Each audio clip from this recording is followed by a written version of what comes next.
চলো আজকে তোমাদের সঙ্গে রান্না করতে করতে কিছু কথা শেয়ার করি। আজকে জানো তো আমার বাবা আসছে, আর বাবা হলো এমন একজন ব্যক্তি যার হাসির আড়ালে লুকিয়ে থাকে হাজারো কষ্ট আর নিঃস্বার্থ ভালোবাসা। সকালে সমস্ত কাজ করে দেখো আমি ভাত বসিয়ে দিয়েছি, ভাতটা কিন্তু ফুটে উঠেছে।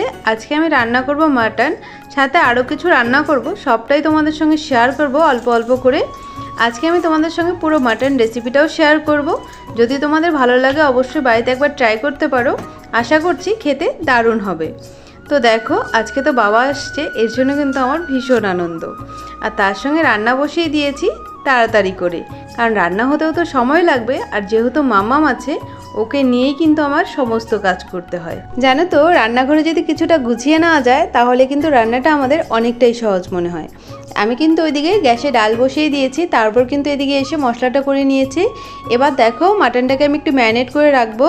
কিছুটা পেঁয়াজ দিয়েছি, তার সাথে দিয়েছি সামান্য তেল আর একটু হলুদ আর লঙ্কার গুঁড়ো দিয়ে খুব ভালোভাবে মেখে আধ ঘন্টার জন্য রেখে দেবো।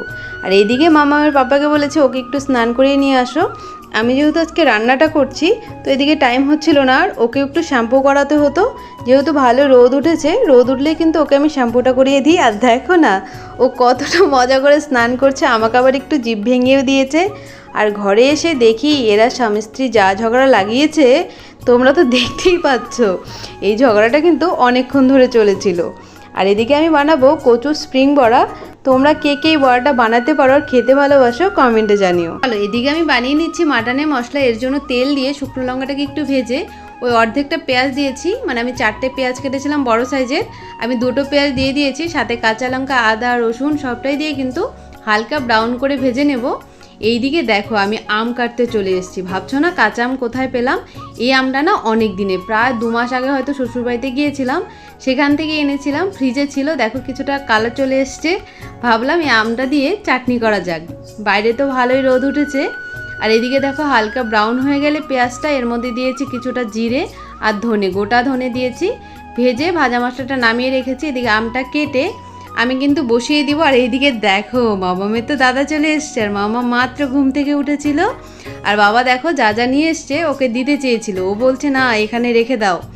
এইদিকে দেখো আলুটা ভেজে তুলে নিয়ে মশলাটা বসিয়ে দিচ্ছি, কারণ তো বাবা চলেই এসছে, রান্নাটাও একটু তাড়াতাড়ি করে করতে হবে। মাংসটা বসিয়ে দিব এইদিকে। আর এইদিকে দেখো ফোড়নে দিয়েছি শুকনো লঙ্কা, গোটা গরম মশলা আর পেঁয়াজ।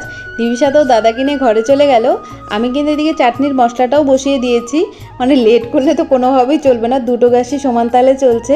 আর আমি যে ভাজা মশলাটা বানিয়েছিলাম সেটা দিয়ে দিয়েছি, একটু নেড়ে নিয়ে আমি এখানে দিলাম টেস্ট মতো নুন আর হলুদ দিয়ে এবার ঢাকা দিয়ে দেবো। আর দিবিসাকে দিয়ে দিলাম দাদাকে দেওয়ার জন্য শরবত। আর দেখো না ও ছোট্ট ছোট গুটি গুটি পায়ে নিয়ে চলে গেছে দাদার কাছে, দাদা তো নিয়েই বলছে যে বড় হয়ে যাও, অনেক বড় হও। আর ওকে কিন্তু আগে খাইয়েছে, এরপর দাদা খেয়েছে।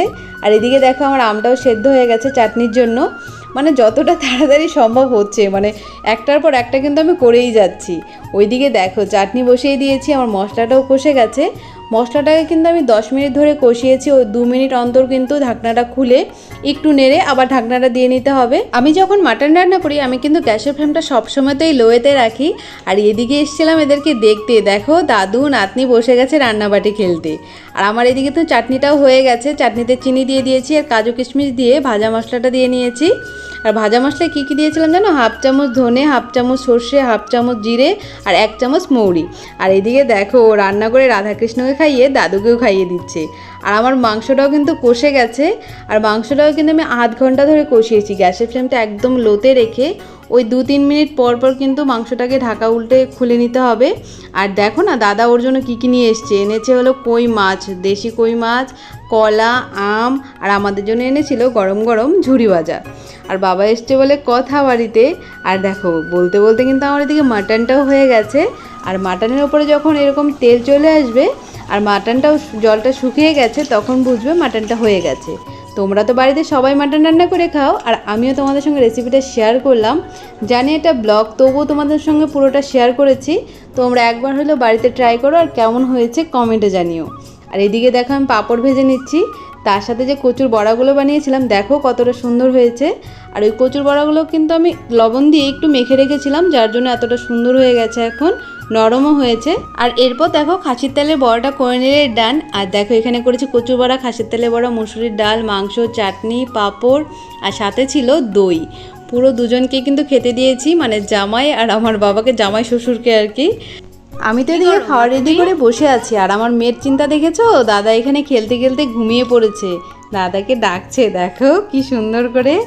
এবার দেখো সবাই মিলে খেতে বসে গেছে, আর মাম্মাম তো খেতে খেতে নাচছে, মানে কি আনন্দ দাদা এসছে বলে কথা। এখন বিকালে চলে আসছে ছাদে, বাবা ওকে সাইকেলে করে ঘোরাচ্ছিল। আর আমার দেখো আজকে না শ্যাম্পু করেছিলাম, সারাদিন এত ব্যস্ত ছিলাম চুলগুলো ছাড়তেও পারিনি আর শুকায়ও নি।